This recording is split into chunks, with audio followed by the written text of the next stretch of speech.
Thank you very much. I think that at this point in the evening, it is worth asking, why is all this happening? What on earth is going on in America and in the world that we are facing this threat? And one of the strangest things about it is that so few people even acknowledge that there's a threat at all. And I'll give you an example of that. Pamela talked about the Fort Hood jihad and Major Nidal Malik Hassan, an army psychiatrist who murdered 13 Americans in cold blood in the name of Islam at Fort Hood. What is less well known was that not long before that, there was actually an unsuccessful jihad plot at Fort Dix. And at Fort Dix, a group of Muslims had planned to enter the fort and shoot as many Americans as they possibly could before they themselves would get killed. It was a suicide mission. It was foiled, and let me tell you how it was foiled. What happened was, there was a young man working at a video store who foiled the whole plot. And so he's one of the unsung American heroes in this war. But this is what happened. These guys, these jihadis, went into this video store because they had a whole series of VHS tapes of blood and death and gore, of jihad beheadings and suicide attacks and all sorts of horrible things. And they loved this stuff. And so they wanted to get the VHS tapes transferred onto DVD. And so they went down to the local video store. The young guy who was working there, he's doing his job, and he's transferring these VHS tapes to DVD, and he's horrified by what he sees. And so the first thing he did was he went to the store manager, and he said, I'm seeing these horrible blood-curdling things on these VHS tapes. Should I go to the police, or would that be racist? Now, can you imagine? Can you imagine in 1943 if a bunch of Nazis in the United States had gone to some place with Nazi material and it was found out? Do you think that any American would have ever hesitated for a second to go to law enforcement and get these guys arrested? But this is the number that they've done on us. That so many people, and I know that all of you here tonight know many people among your friends and family who think that what we are doing tonight in exploring this threat and discussing it is racist, bigoted, Islamophobic, hateful, you name it. How has this happened? What on earth has happened to us?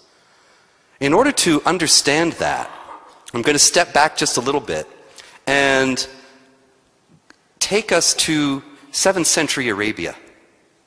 It's a virtual tour.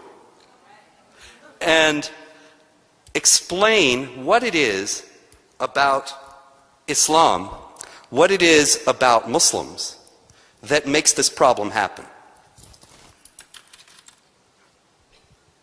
As most of you probably know, Islam began in the 7th century. According to Islamic tradition, a man named Muhammad, who was 40 years old, 6'10", he was praying by himself in a cave near the city of Mecca in Arabia, and the angel Gabriel appeared to him. Those of you who read the New Testament are probably quite familiar with the angel Gabriel as the one who appeared to Mary and told her she would be the mother of Jesus. And Muslims say this is the same angel who appeared to Muhammad. Now, in the first place, actually Kelly mentioned I have a book coming out and I'd be happy to tell you about it. Well, yes. In fact, all of these things are historical legends. None of this really happened. The book that's coming out on April 23rd is called Did Muhammad Exist? And what most people don't know is that he didn't. Or if he did, there was a person named Muhammad. What we know about him is so covered over by historical legends that he's kind of like King Arthur or Robin Hood, in the sense that there may have been a real person back there, but we can't really know anything about him. And that's what the new book is. But obviously, at the same time, we all know that Muslims believe that all this is real, that Muhammad existed, and there is quite extensive material about him in Islamic tradition. And if you go back to the earliest Islamic sources, it's very interesting. The first story that is in the Hadith, the traditions of Muhammad's words and deeds, that are second only to the Quran in authority for Muslims, and the most authoritative Hadith collection, Sahih Bukhari, says in the very first thing, stories, some of the very earliest stories that Muslims told about how all this started. The angel Gabriel is not identified as such. It is an unidentified being who appears to Muhammad and commands him to recite. And so he thinks, recite, well, that means I must be reading from a text. And so he says, I can't read, how can I recite? And this being will have none of it and says, recite! And he's, look, I still can't read. I can't do it. And the angel, or whatever it was, pressed him so hard, the story says, that he thought he was going to die. And he was terrified. Absolutely frightened out of his skin. And the angel said, recite. And he said, okay, okay. And he went home shivering, the story says. And he said to his wife, Khadija, he said, woe is me, either poet or possessed. Now poet, he didn't mean he was like T.S. Eliot. He thought poet in those days was somebody who had ecstatic visions, kind of hallucinations, maybe a little crazy, or possessed by a devil. Those were the choices that Muhammad first thought, according to Islamic tradition, of what was happening to him. But ultimately, he did come to believe, and that's a very interesting story in itself, that it was the angel Gabriel, and that he was a prophet, and this being, whatever it was, appeared to him over the next 23 years and gave him the Quran, the holy book of Islam. Now in the Quran, the holy book of Islam, it says, this is the same message. This is nothing new. This is the same message that Moses received, that David, that Solomon, Jesus even received. It's the same. It is confirming the Torah and the gospel. Now, there was a little problem with that. And this is, here again, all according to Islamic tradition. Muhammad had to deal with the fact that there were Jews and Christians in Arabia at that time. There aren't any now, which is all connected to this story. But at that time, there were 3 powerful Jewish tribes in Medina, Christians all over the place, and he went to them and he said, I'm your new prophet, and I've got these revelations from Gabriel, and they are the word of God. And the Jews said, well, you're not even Jewish. How could you be a Jewish prophet? And the Christians said, Jesus said it is finished on the cross, and that's it. And so, how could you be a prophet? And they both turned him away. Now, at that point, he had 2 choices, right? What would you do if you had been Muhammad, God forbid? What would you do? You could say, oh, well, my mistake. I guess I'm not a prophet. How embarrassing. And go home. Or you could say, it's even worse than I thought. You people have dared to corrupt your own scriptures. You have taken the word of God that your prophets gave you, and you have twisted it to erase the material about me, and to change the teachings of your scriptures so that they no longer reflect what I'm saying. And that's what he did. Now, so far, this is just a theological disagreement. And there are religions, there are several religions in the world that say that they are the only true religion. Islam is one of them. But there's a twist with Islam. In the Bible, it says, vengeance is mine, says the Lord, I will repay. Right? Have you ever heard that? Now, in Islam, vengeance is the Muslims. They are charged. They have a divine responsibility as they see it. In their holy book that they believe is the absolute dictated words of God, word for word, spoken by Allah and given through Gabriel to Muhammad, they have a divine responsibility to enforce the wrath of God. And to do it not obviously in the next life, but in this life. The Quran says that the non-believers will suffer hellfire, and hellfire is lavishly and extensively described in the Quran. They will drink molten lead and they will have their skins burnt off, and then Allah will give them new skins so that He can torture them some more. But not only will they suffer in hellfire, they're going to suffer right now in this world. And who's going to make sure they suffer right now in this world? The Muslims. How are the Muslims going to make them suffer in this world? According to the Quran, Muslims have a divine responsibility, a responsibility before Allah, to make war against the Jews and the Christians primarily, everybody else as well. But the Jews and the Christians are specifically mentioned as the people of the book in chapter 9 verse 29 of the Quran as being those against whom the Muslims must fight in order to subjugate them under the rule of Islamic law. And the idea, see, is that the subjugation is manifested by the fact that they are denied basic rights, that they suffer discrimination, harassment, and humiliation on a daily basis, and on an institutionalized and legal basis. Not just as a matter of an aberration or some people getting carried away or angry, but as an institutionalized legal requirement that the non-Muslims have to suffer in this world. The Jews and the Christians have to suffer deprivation. They have to pay a tax that the Muslims are exempt from paying. They have to remember the Jim Crow laws in the Old South. Islam invented all that. They have to step off the sidewalk if a Muslim is coming. In some places, they were not allowed to wear shoes or to ride horses. They had to be always reminded in a daily manner, in a regular manner, that they were renegades who had rejected the true faith and were enemies of God. They could not build new houses of worship or repair old ones so that their communities would be in a perpetual state of decline. They had to never hold authority over Muslims so that they would always be in the most menial positions in society. Now this is Islamic law. This has never changed because the Sharia, Islamic law, is considered by Muslims to be the law of Allah Himself. And you know they're the 10 Commandments. We have the 10 Commandments. The 10 Commandments are not subject to a vote. I could poll you today and you could say, well, we really don't like that 6th one or 7th one or 8th one. Let's throw that one out. Yes? It's 56%? Okay, it's gone. Doesn't work. It's not negotiable.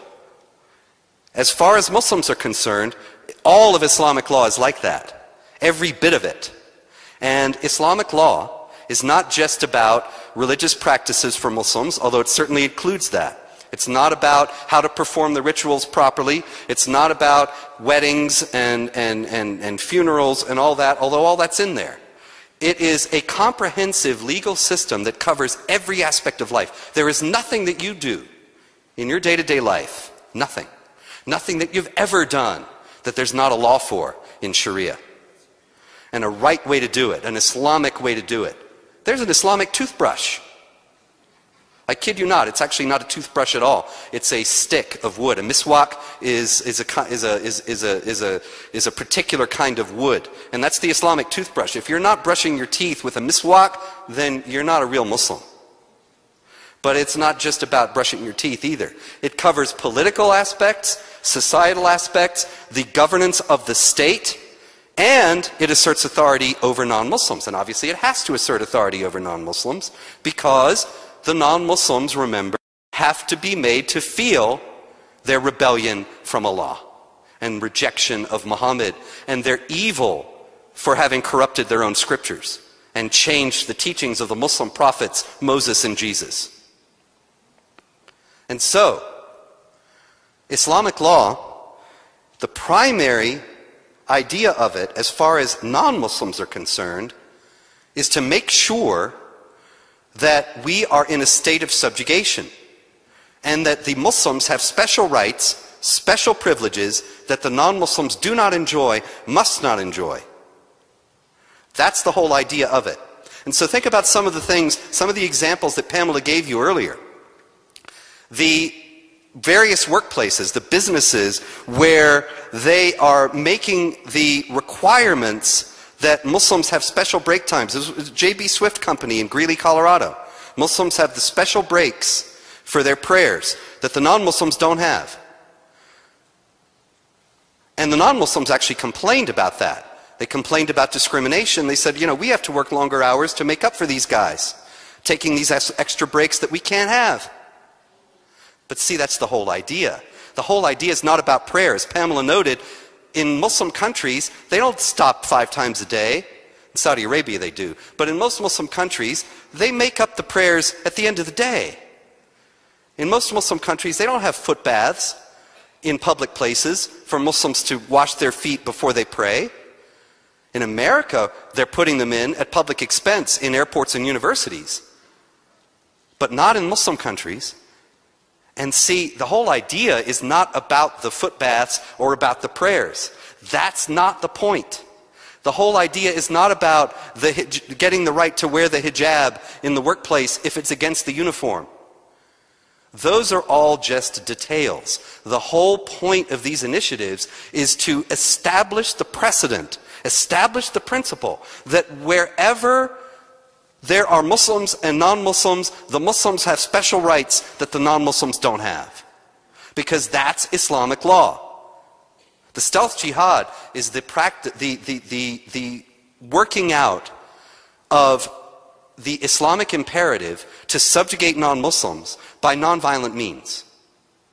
Instead of mounting terror attacks, they are doing various cultural and societal initiatives, such as the ones that we combat, in order to establish the principle that wherever Islamic law and American law conflict, it's American law that has to give way. Wherever Islamic practice and American practice conflict, it's American practice has to go. And the whole idea in every case is to make sure that the Muslims have the special privileges.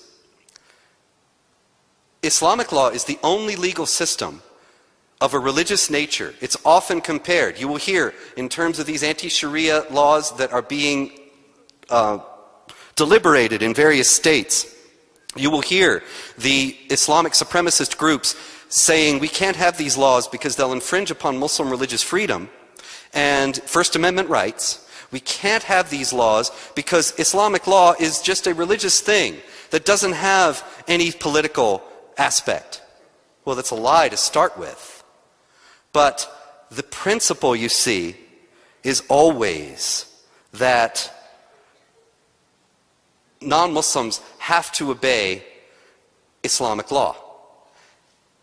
Jewish law, to which this is always compared, Catholic canon law, to which this is always compared, they do not assert authority over non-believers. They do not assert authority over non-Jews or non-Catholics. Islamic law does. And so there's so many instances where this has happened. But see, they are all separate, discrete instances in various places around the country. And they're being done among people who are clueless, who are being clubbed over the head all the time with the idea that it is racist, bigoted, and Islamophobic to speak about these things or to resist them. And so they're going forward. For example, in Chicago, there's a school district where the Muslim students had to eat Jell-O at lunchtime in the public schools. Can you imagine the horror? Now, do you remember, I went to public schools all my life. Do you remember some of those public school lunches? I mean, there were some things on there I wouldn't want to give the dog to eat. And so, what did I do? Well, I filed suit, of course. You remember, when you were in school, if there was something on the school lunch you didn't want to eat, you didn't eat it. You threw it away. Big deal. The Muslim students, they had Jell-O on their plates. Now Jell-O, I found out actually as a result of this, is pork. Who knew? Jell-O is made from gelatin, which is made from pork hooves. So it's pork hoof congeal. Anyway, I'm sorry, the Jell-O Corporation is going to sue me now. But they not only did not want to eat the Jell-O, they got it banned from the school district. So what if there's a non-Muslim kid who likes the stuff? Too bad. And see, the point of the story, obviously, it's not about Jell-O or school lunches. The point is to assert the principle that we have to obey Islamic law and practice. In Minneapolis, there was a famous case a few years back, you may recall, where the Muslim cab drivers in the Minneapolis-St. Paul International Airport were refusing to carry people if they had alcohol. And so, you know, people would go into the duty-free shops and they'd come out with a bottle of scotch or whatever. They wouldn't carry them. And the problem was that 99% of the cabs in Minneapolis were driven by Muslims. And so the airport was going to fold. And they said, okay, we'll have Sharia cabs and non-Sharia cabs. And so here again, 99 Sharia cabs, 1 non-Sharia cab. You're standing there with your bottle of scotch. You're waiting 5 hours to get home from the airport. So the Muslims, they said, this is about our religious freedom. We just want to exercise our religion. Islamic law not only forbids the drinking of alcohol, but the transportation of alcohol, any contact with alcohol, anything having to do with it. And people said, oh yes, it's their religious freedom. You can't make them do this. It's not about religious freedom. This is about political supremacism. We have a system of government and laws in the United States. And the great genius of the Founding Fathers was not to establish a religion. Congress shall make no law respecting the establishment of religion. They understood that there were people in the United States, even at the time of the founding, who differed in conscience on the basic questions. And so they thought, well, we could have an established religion, like they do in many places in Europe, and you know, that means your tax money goes to whatever church or whatever institution, and maybe you're not a member of it. And that church or whatever institution gets special privileges that the others don't get. And the Founding Fathers thought, well, we're not going to favor one group over another like that. And we're not going to have people constantly warring for hegemony, as they have been in many places in the world throughout history.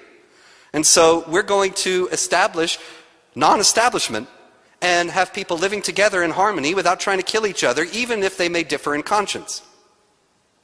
And this was a beautiful thing. This was a masterful thing. Because, well, maybe it would be nice if we all saw eye to eye, but we don't. And we're not going to. And so, if we just leave each other alone, and we put up with each other, and we can live together, well, we made this into the greatest country on earth. Now, the Islamic imperative is absolutely opposed to this. It's absolutely opposed to these principles. It was in Minneapolis whether they were going to accept that there are non-Muslims in society and we are a non-Muslim society, or whether we were going to accommodate Islamic law. Now in that case, ultimately, because of public pressure that we brought, that was not done there, but it's happening all over the country. Everywhere that it is happening under the auspices of Muslim Brotherhood groups.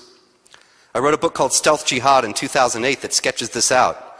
And Pamela has a great deal more about it that's updated in her book, Stop Islamization of America, which is out here. That everywhere that these societal initiatives are going on, it turns out that the Muslim American Society, or the Council on American Islamic Relations, or the Islamic Society of North America is behind these groups that are protesting. Obviously, it wasn't the kids in Chicago who were suing about the Jell-O. It was their parents and the Muslim American Society behind them. And it was the Muslim American Society behind them in Minneapolis with the cabs as well. The Muslim American Society is the chief organization of the Muslim Brotherhood in the United States. The Muslim Brotherhood, as you know, is taking over in Egypt now. And it's an organization that was founded in Egypt. It is dedicated to restoring the political aspects of Islam. It was actually founded in 1928. In 1924, the caliphate was abolished. The caliph was the successor of Muhammad as the political, military, and spiritual leader of the Muslims. And in 1924, the secular Turkish government Mustafa Kemal Ataturk, who was the founder of secular Turkey, which is now on its last legs, he was really the only Muslim leader in the history of Islam who has realized that his country was wrecked because of Islam. That because of the endless wars, because of the fact that Islam has no work ethic, but lives off the jizya, the tax that the non-Muslims have to pay, the Ottoman Empire fell. And the secular Turkish government that followed it, Ataturk was determined to make modeled after Western pluralistic republics and not on Islam. And so he abolished the caliphate, which is like as momentous a thing as if an army were to go into Rome and depose the Pope and say, no more Pope. And there hasn't been a caliph since 1924, but in 1928, Albana established the Brotherhood in order to reassert political Islam. He thought it was a terrible thing what Ataturk had done, that Ataturk was an enemy of Islam, which he was, and that the Brotherhood was going to put it all right again and reunite the Islamic world under a new caliphate and spread Islamic law over the world. And now they have their best chance, thanks to Barack Obama, as Pamela said, they have their best chance that they've ever had to do just that. But also, the Brotherhood is an international organization. It is not just in Egypt, it's not just in the Middle East, the Muslim Brotherhood is here. And the chief arm of the Muslim Brotherhood in the United States is the Muslim American Society, also the Council on American Islamic Relations. And every time we see these stealth jihad initiatives, we happen to see one of these Brotherhood groups behind them. Now the Brotherhood, a few years back, had a meeting and mapped out its strategy and goals for the United States. This was a private meeting. The press was not invited. I wasn't there. Only Brotherhood members were there. But as it happened, during the Holy Land Foundation trial, it all came out. The Holy Land Foundation was, a few years back, the largest Islamic charity in the United States. A charity, right? Isn't that nice? You know, feeding the poor, taking care of the needy. Well, actually, they were giving the money to Hamas. The Holy Land Foundation was shut down, and their offices were raided, and it was a great moment.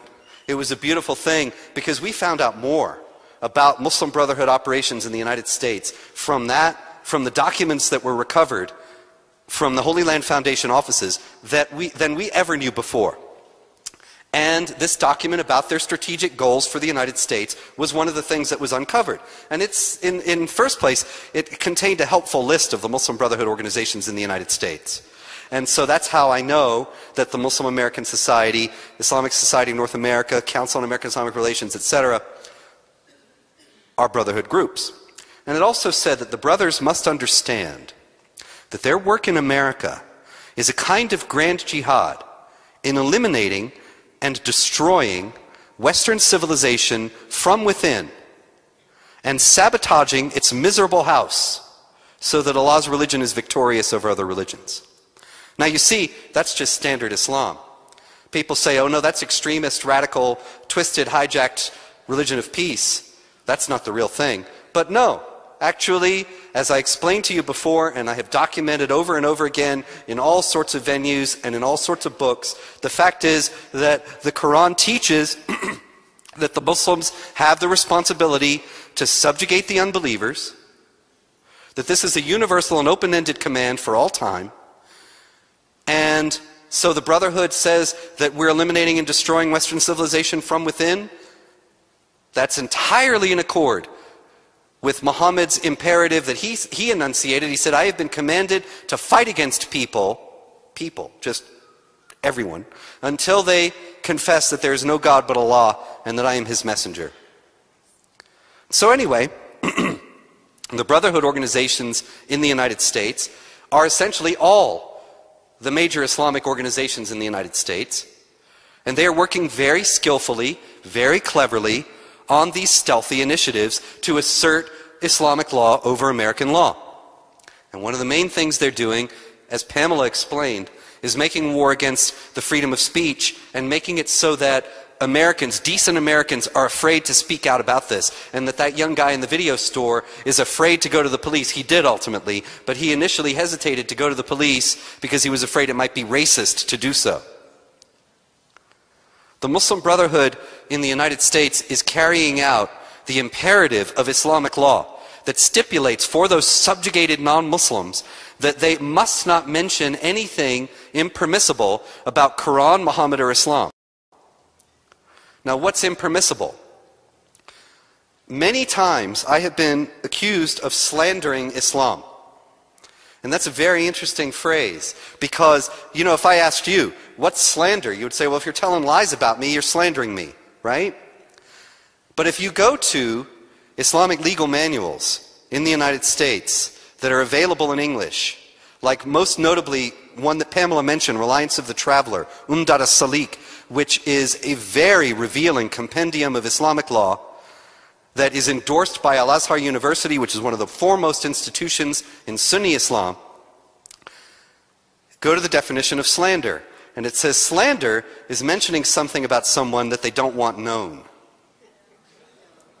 So it may be true, you see, but they don't want it out there. What Pamela and I are doing is telling the truths that they don't want out there. And so they are trying to enforce on all Americans the principle that it is not permitted for us to speak out about Islam, Quran, or Muhammad. It is not allowed under Islamic law for the subjugated dhimmis, the subservient people, the non-Muslims, under the rule of Islamic law, to speak out about the truth about Islam. It's not permissible. It's getting out of line. It's being uppity. We have to know our place. And our place is chastened subservience. And silence about all the murders and the oppressions and the supremacist gestures like the Ground Zero Mosque.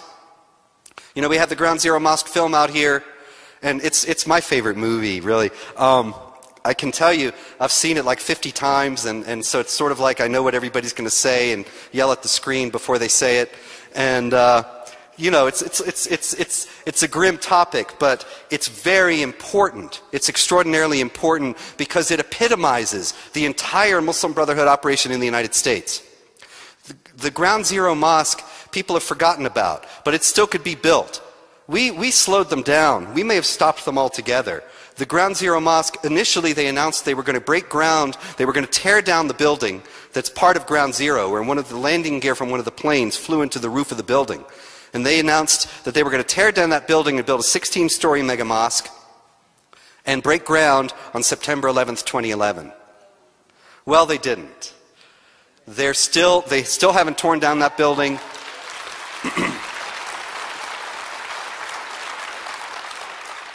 And they still don't have the funding. I think that a lot of the people who were going to fund it were scared off by the adverse publicity, by 70% of Americans opposing this. But the thing is, everywhere that jihad has been victorious, Muslims build a triumphal mosque. That's why there's a mosque on the Temple Mount, to show the victory of Islam. That's why Hagia Sophia, which was once the grandest church in the whole Christian world, was converted to a mosque. That was the first thing that Mehmet the Conqueror did when he went into that building on Tuesday, May 29th, 1453.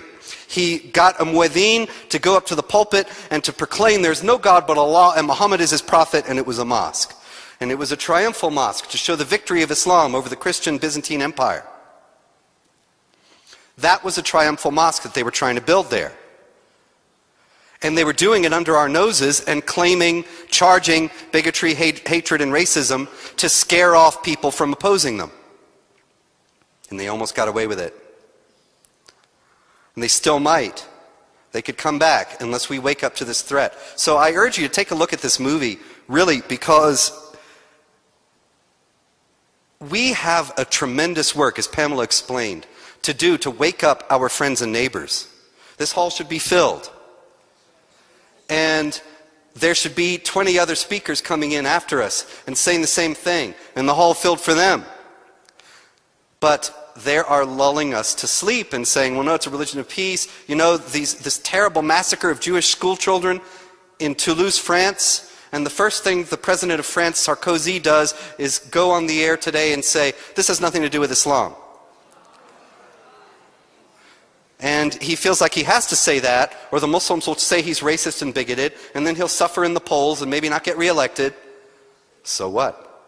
And he thinks he has to be nice to all the peaceful Muslims. Well, what are they doing? Where is, I mean, look, let's think back for a minute. It's 10 years, more than 10 years now since 9/11. Where is the big Muslim organization full of huge crowds fighting against jihad and Islamic supremacism and actually making good on the claim that they're really moderate and oppose all that?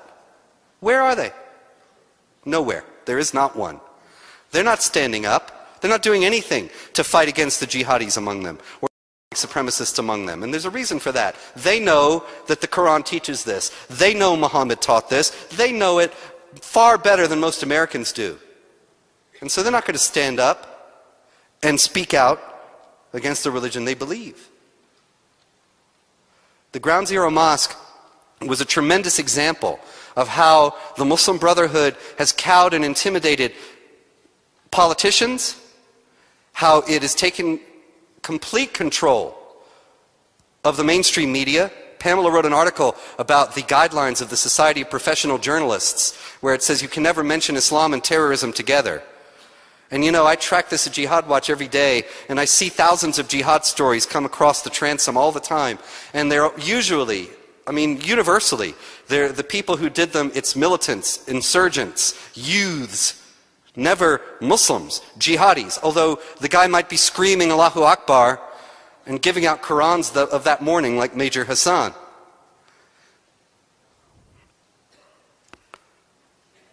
What they want us to do is to be quiet and complacent and go quietly into the night of our subjugation. What they want to do is erase us. What they want to do is do what they are doing to women who they kill for honor. What they want to do is do what they are doing to the non-Muslims in Muslim countries. The women they kill for honor. You know, Pamela and I, the first thing we started work on was a memorial for Aqsa Parvez. Aqsa Parvez was a young lady in Mississauga, Ontario. And she was murdered by her father, strangled to death by her father, because she didn't want to wear the Islamic hijab, the headscarf. In Islam, if a girl, there's no penalty, as Pamela noted. There's no penalty for a parent who kills a child. And a girl, especially, who gets out of line, who commits or is even believed to have committed some kind of sexual indiscretion, she has brought shame on the family. That shame has to be cleansed. Well, they don't have repentance and forgiveness in Islam. The shame has to be cleansed by her being killed. So this young girl was killed in Canada. When Pamela found out that she was buried in an unmarked grave because the family was complicit. You know, it wasn't that the father did it, but the mother knew what he was doing.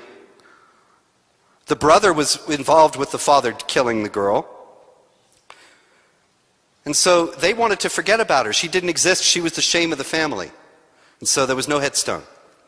Pamela found out about it and she thought, this is an injustice. This is an outrage. This is a horror. This was a human being. This is a human being with a soul who deserves to be remembered. And I thought, wow, you know, nobody else is taking on honor killing like that. Nobody else is standing in the entire Western world and saying this is an abomination and we're not going to stand for it and we're going to fight against it. She was the first one. People, yeah, sure, people write about it, you know, and they say it's a terrible thing. Most of the time they're excusing it. They're denying that it has any Islamic connection and so on and so on. But who's fighting it? Pamela Geller. And so I thought that was an amazing thing. And I said, well, let me help you out with this. And I'll put it up at Jihad Watch also. We took up a collection to get this poor girl a headstone. And then you know what happened? We got a headstone designed, and it said Aqsa Parvez with the dates, beloved, remembered, and free. Very simple thing, beautiful thing. The family wouldn't let us put it there. And then, because Pamela never gives up, she was talking to the guy at the cemetery and said, okay, I want to buy the next plot right next to it. And And they wouldn't allow that. And she said, okay, how about a tree? I'll put a marker on a tree. Nope, nothing. Not a stone, not a tree, not a fence, nothing in that whole cemetery. Why? Well, the Islamic Society of North America owns that cemetery. The Islamic Society of North America is Brotherhood. And so, no headstone. But still, she didn't give up. And what we ultimately did, we went last summer to Jerusalem. In an American Independence Park outside Jerusalem, there's now a grove of trees in honor of Aqsa Parvez and all victims of honor killing. And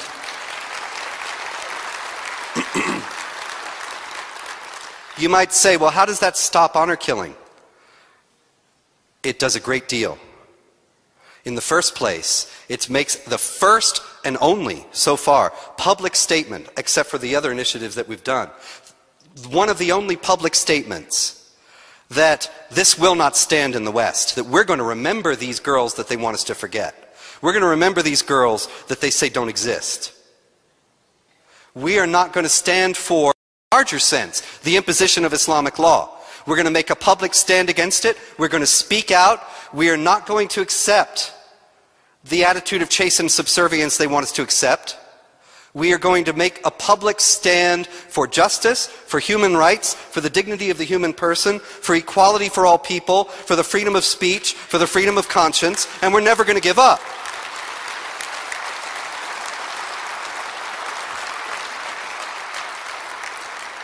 And see, this drives them crazy because they've never had any resistance before.